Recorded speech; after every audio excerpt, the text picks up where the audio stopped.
model ថ្មីបានមកដល់ហើយកាន់តែទំនើបជាងមុនទ្វេដង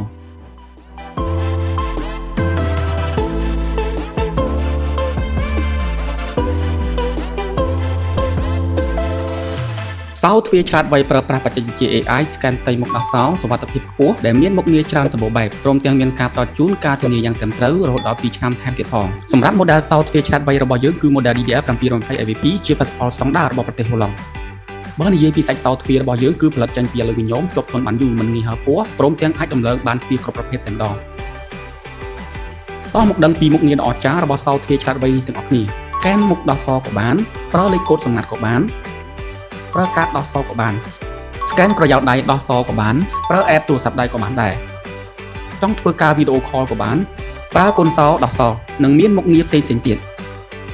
សម្រាប់សោទ្វារឆ្លាតវៃរបស់យើងក៏មានរបាយការណ៍កំណត់ការចេញចូលយ៉ាងត្រឹមត្រូវថែមទៀតផងប្រសិនបើបងមានចម្ងល់ឬចង់ដឹងព័ត៌មានបន្ថែមបងអាច comment ឬក៏ inbox ចូលក្នុង page ផ្លូវការ Philip ECT Cambodia សម្រាប់សោទ្វារឆ្លាតវៃរបស់យើងគឺមានការផ្ដល់ជូនតម្លៃយ៉ាងសមរម្យថែមទៀតផងសោទ្វារឆ្លាតវៃ Philip អតិថិជនអាចរកទិញបានដែលមានលក់គ្រប់ដៃគូសហការទូទាំងប្រទេសកម្ពុជាសូមអរគុណសម្រាប់ការមើលវីដេអូនេះរហូតដល់ចប់